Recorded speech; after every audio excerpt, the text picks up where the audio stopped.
Salutare, suntem cu prietenul Alami. Astăzi la ASCO testăm mai multe motociclete. Alami va face un training, un workshop în ceea ce înseamnă mentenanța motocicletei, un workshop foarte important pe care îl vom filma și vom avea un episod separat dedicat. Îți mulțumesc mult și ne vedem pe parcursul zilei. Și vă așteptăm. Te pupa! Un workshop realizat de prietenul nostru Alami, un workshop foarte important pe care vă invit să-l urmăriți în minutele următoare. Primul subiect pe care aș vrea să-l abordăm este checklist-ul rapid, care este foarte important și sunt niște puncte importante de bifat înainte de plecare la drum. Da? Cel mai important lucru înainte să plec la drum și ca să pot să mă bucur de ieșire, să mă întorc în siguranță acasă și să nu stric ieșirea printr-o problemă stupidă, să zic așa, tot timpul trebuie verificată presiunea la roți. Anvelopele motocicletei sunt niște anvelope care conțin un cauciuc natural mult, o concentrație destul de mare și permite să iasă aerul afară. Deci, periodic, cel puțin o dată pe lună, trebuie verificată presiunea la roți. Și o să vedeți că o dată pe lună sau o dată la 2 luni scade presiunea. La tine la 2 săptămâni. În funcție de anvelopă, depinde de anvelopă. Cu cât este o anvelopă mai moale, da, cu cât este mai moale, scade presiunea în anvelope. Am întâlnit în service, au venit, domne, avem o problemă cu direcția, nu ne putem înclina și au pățit chiar la mers în drum, n-au putut să ia curba, au ratat curba, crezând că au problemă de suspensie. De fapt, anvelopa era desumflată, da? Mai ales roata față. Dacă roata este desumflată, clar că suprafața de contact cu asfaltul este mai mare și atunci nu îți permite să te înclini. Trebuie să tragi foarte mult de motocicleta ca să poți să te înclini. Bun.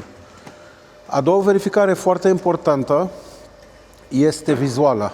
Deci, verific vizual, mă uit la motocicletă, mă uit sub motocicletă, dacă am pierderi de ulei, dacă am antigel, dacă am lichid de frână. Deci orice lichid sau orice pierdere, orice mi se pare anormal, nu știu, patat, murdar, lichid, mă opresc și văd ce este.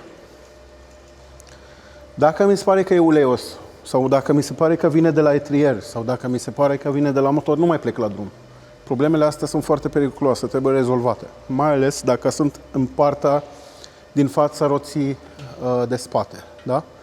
Pentru că în mers riscam să cedeze, motocicleta zice, am o problemă, începe să pierde, începe să picure. În mers îți picură fix în fața anvelopei. Da? Și este foarte simplu să se transforme în dezastru. La o frână, alunecă roata spate și... Bun. Deci verificarea vizuală este foarte importantă. Curățenia motocicletei este importantă, pentru că dacă eu țin motocicleta murdară, nu am cum să văd pierderile. Ne vin foarte multe motociclete unde nici nu poți să vezi componentele ei. Nu vezi suspensia, nu vezi frâna, nu vezi etrier, nu vezi nimic. E acoperită de praf, e murdară, e nespălată de 100 de ani. Tu, ca posesor, ca să poți să vezi dacă într-adevăr este o problemă, motocicleta trebuie să fie curată. Când este curată, imediat observi și vezi orice pierdere sau orice problemă, că nu trebuie să fie neapărat o pierdere, poate să fie o piesă desprinsă. Și asta e al treilea punct pe care îl verificăm. Dacă toate piesele sunt legate bine, da? O verificare rapidă. Carene plastice îți zice singură. Dacă ceva e desprins, l-auzi. Iarăși, nu plec la drum. Punctul 4 și cel mai important, nivelul de ulei. Chiar dacă sună foarte complicat, nu este. Nivelul de ulei, la unele motociclete avem o jojă unde o dau jos, cum e în cazul astuia. Dau joja jos, motocicleta trebuie să fie dreaptă, da? O scot, o șterg, o pun la loc, fără să o înfiletez. Trebuie înfiletată, da? Motocicleta trebuie să fie dreaptă, trebuie să fie pe roți. Cu motocicleta dreaptă, scot joja. Bun. Și o întrebare pe care o întâlnesc foarte des. Care este nivelul? Asta e minim, asta e maxim? Sau asta e minim, asta e maxim? Asta e minim. Ăla e maxim. Asta e maxim. Da? Îmi vin foarte mulți care vin și zic nu mai am ulei în motocicletă. Când bag, e nivelul la maxim. Păi uite că ai. Da, pentru că Păi nu e până aici? Nu, nu e până aici. Da. Din păcate sunt și mecanici care fac nivelul până aici. Nu e bine. Dar fiecare motocicletă are cap pe ei. Sau Motocicleta face presiune în mers, uleiul în plus creează o presiune, presiunea aia trebuie eliberată. De obicei cedează pe lângă stator. Pentru că e cel mai slab punct, acolo are o garnitură, aceea garnitură cedează. La fel, se poate transforma într-un dezastru. Dacă nivelul de ulei este aproape de minim, nu înseamnă că nu pot să plec la drum. Pot să plec la drum, dar se poate întâmpla mai ales la sportive. Dacă merg cu open throttle și multă vreme, mai ciupește ulei. E normal. Un consum minim de ulei e normal. La un moment dat, o să ajungă la minim sau sub minim. În curbă e posibil să nu mai tragă ulei. Și uzez prematur motorul. Sfatul meu tot timpul să fie ulei la maxim. Da? Nu jumătate, nu intre, nu minim. La maxim. Nu se întâmplă nimic. E ok, e safe. Permite și undeva între 50 și 100 de ml în plus, nu se întâmplă nimic. Deci când vorbim de presiuni create în carte, sau mă rog, în motor, vorbim de la, nu știu, 200 de ml în sus. Una din cele mai importante întrețineri care revin proprietarului este întreținerea lansului. Lansul motocicletei trebuie întreținut periodic. Fiind la, nu știu, după ploaie sau la 500 de km maxim, nu o să stai să vii la service de fiecare dată. Și atunci este foarte important să știi cum să faci întreținerea corect. Bun. Curățarea, aici vorbim de o motocicletă nouă, care e destul de curată. Puteți să veniți mai aproape. Există aici oameni care au mai curățat lansuri? Bun. Ce ai folosit la curățare? Spray de lans. Sprayul de lans este cu dus întors, dar este recomandat de noi. Noi îl folosim de ani de zile. Am dus lansuri pe undeva pe la 33.000 de kilometri. Deci dacă vezi oameni care o să vină și o să zică sprayul de lans de curățare sau de discuri de frână nu e bun, îl contrazici. Și nu din auzite. 35.000. Deci îl contrazici pentru că am reușit să ducem lansuri 35-36.000 lejer. Și vorbim de motociclete de adventure care au mers și pe off-road. Dar, atenție, întreținut corespunzător și la maxim 500 de kilometri. Bun, la 500 de km ce se întâmplă? Curățat, deci vin cu spray-ul de discuri, îl curăț, îi dau cu spray, dau cu o periuță specială de lans, mai îl spal o dată, aștept să se usuce. În momentul în care s-a uscat complet, îl ung. Bun, asta e o întreținere foarte simplă. Dar ce se întâmplă când lansul s-a întins? Pentru că lansul, cel puțin când e motocicletă nouă, se întinde. Haideți mai aproape sau părând, dacă vreți. În primul rând, cum aflu ce întindere are fiecare lans? Pentru că diferă de la o motocicletă la alta. De obicei, informațiile le găsiți pe basculă. Da? Pe basculă îți arată întinderea. În cazul de față, 30 de mm. Bun. Cum măsor 30 de mm? Fixez jos, mă opresc pe lans. Da? Mă duc sus până unde se duce și dau drumul. S-a oprit fix la 30. Da? Deci întinderea e corectă. Eu măsor fix de la bolț, nu? De la un bolț, nu? De la un bolț. Bun. Ce se întâmplă dacă lanțul este foarte întins? Și aici devine mai tricky. Dacă lanțul e foarte întins, în primul rând trebuie slăbită bascula. Sau trebuie slăbit axul roții. Da? După ce am slăbit axul, roata se mișcă, se poate mișca fața-spate acum, liber. Ca să-l întind, am niște șuruburi pe basculă. Am o piuliță de blocaj care trebuie slăbită și am un șurub care, dacă îl desfac, împinge axul în exterior. Dacă îl strâng și apropii roata, se duce în interior. De obicei, dacă lanțul este întins, trebuie să duc roata către exterior, ca să mai întind lanțul. Da? Bun. Când devine tricky? Devine tricky când vreau să aliniez roata 100%. Pentru că roata, dacă nu este aliniată, este exact ca un avion. Flapul din spate al avionului, când virează, îți virează tot avionul. Roata, dacă nu este aliniată, motocicleta trage într-o parte. Și trage ghidonul. Dai drumul la ghidon, se duce într-o parte. Mulți ajung la noi la service. Dom'le, motocicleta trage grav într-o parte. Hai să vedem. Și la 95% din cazuri, roata nu este pusă drept. Ca să punem roata drept, ai niște gradații aici, pe bascula. În mod normal, trebuie să fii foarte sigur că ai pus dreapta-stânga 100% la fel. Dar mai există niște trucuri. Și aici vreau să vă învăț un lucru foarte important. Chiar dacă ai verificat de 3 ori și ai văzut, băieții mei știu, uite, îl zâmbește. Băieții mei știu, pentru că folosesc aceste trucuri. Este un truc care te scoate de foarte mult chin și scutește foarte mult timp. Și este un fel de fail-safe, da? Hai să zicem că eu am întins roata aiurea. Uite, acum o am într-o parte. Discul de frână este 100% drept. Suportul de etrier este 100% drept. Etrierul e 100% drept. Asta înseamnă că dacă eu vin la frâna în spate și pompez de 3-4 ori și țin pompat, etrierul mă așează roata 100% drept. Și atunci vin strâng, cât de cât apropii și văd unde am greșit. Ia uite care e distanța. Și am aproape 1,5 mm, diferența dreaptă față de stângă. După ce am făcut treaba asta, aduc șurubul cu mâna, da? Nu cu cheie, cu mâna. L-am lipit și strâng contra. Da? Am blocat. Partea stângă la fel. Cu mâna. De ce cu mâna? Pentru că chiar dacă am strâns axul și vin cu o cheie și desfac, el se mișcă. Ok, se mișcă greu, dar se mișcă. Deci, l-am întins cu mână, l-am lipit, am pus contra. Contra se strânge ca lumea, se strânge cu cheia, da? Nu mă întrebați de cuplu de strângere la contra. Nu există, n-ai cum să bagi dinamometric aici, da? Strângi la mână. Că mai întâlnim și întrebarea asta. Cuplu de strângere la contra. Nu există. N-ai cum să bagi dinamometric aici. Formă. Cu cheie dinamometrică. Strângem axul de roată în spate.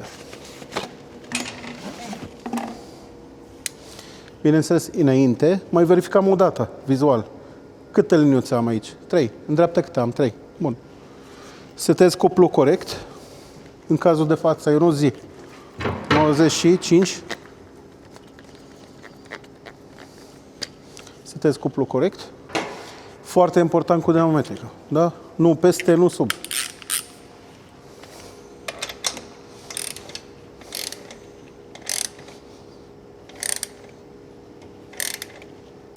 S-a auzit primul click, m-am oprit. Da?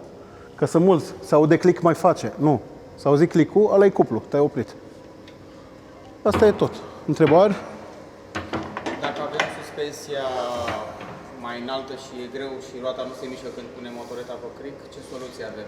Trebuie să găsești soluții. Poți să folosești pe cricul lateral, pui o bucată de lemn sau orice care să-ți ridice roata în aer. Se poate. Sau există suport special pentru motoretele de rally. E acel suport depus sub motocicleta, ideea este să fie roata în aer. Ca să poți să întinzi și să așezi roata corect dreapta-stânga, trebuie să fie în aer. Indiferent cât de înaltă e, soluții se găsesc. Bun, s-a înțeles cu frâna spate? Deci, folosiți frâna spate de fiecare dată. Da? Nu vizual, nu mi se pare, nu pun o sârmă pe lanț, toate sunt greșite. Inclusiv laserul. Există niște dispozitive, le găsiți de cumpărat. E un laser depus care îți bate pe toată suprafața lanțului, tot folosesc frâna. Pentru că pot să nu pun laserul unde trebuie. Pot să-l pun într-o parte, pot să-l pun pe arc, pot să-l pun... Frână. Motocicleta e dreaptă, e simplu, se îndreaptă tot. Indiferent se va așeza drept, pentru că tu în momentul în care frânezi și motocicleta este în parametri, deci nu zic două motocicleta cu șaseul strâmb sau lovită sau... Dacă tu frânezi, da? Discul e drept. Ea-ți ia din suprafața plăcuței, e drept, tot timpul. În momentul în care se așează plăcuța pe disc, este drept 100% tot. Și oricum, dacă ar fi, nu știu, o abatere de 0,00%, tot ar fi mai mică decât vizual, cât am putea noi să setăm după liniuțele de pe basculă. Da? Dacă aveți un subiect despre care vreți să vorbim sau dacă aveți întrebare, întrebați-mă. Care e riscul dacă mergem cu un lanț foarte larg?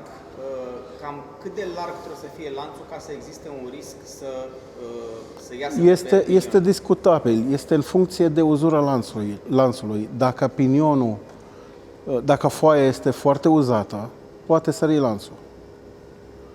Sau se poate la accelerar bruște să sară lanțul, da?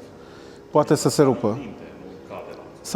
Poate să cadă, sau am văzut cazuri în care a sărit din față, de la pinion, și a spart blocul motor.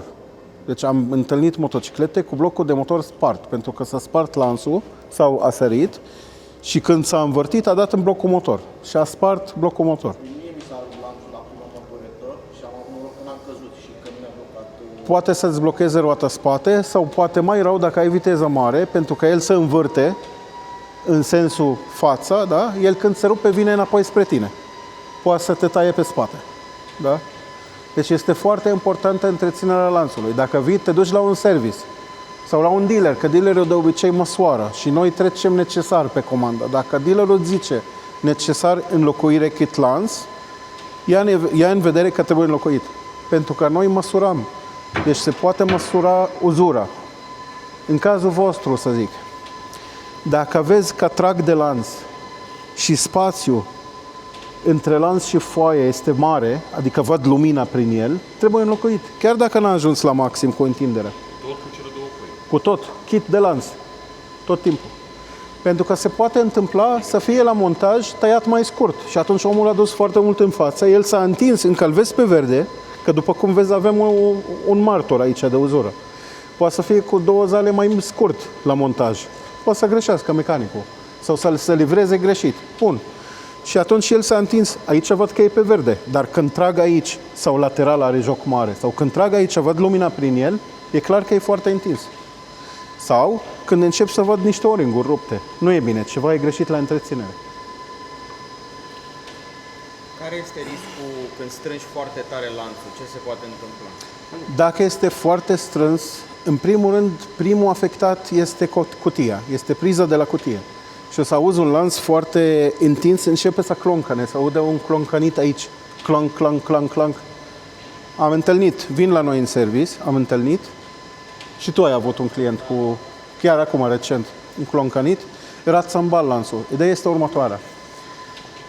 Întinderea asta este calculată de ce? Pentru că noi mergem și încă o chestie. Faceți lanțul cu motoreta băgată în viteză tot timpul, da? Nu pe liber. De ce? Uite, e mai mare pe liber, da? Bun. Când este băgată în viteză și atacată, tu așa mergi cu motocicleta. Așa este lanțul în mod normal. El în mers este pe cutie, e întins. Bun. De ce am jocul ăsta de 30 de mm? Pentru că se presupune că atunci când mă pun pe motoreta, bascula urca mai sus, lanțul se mai întinde.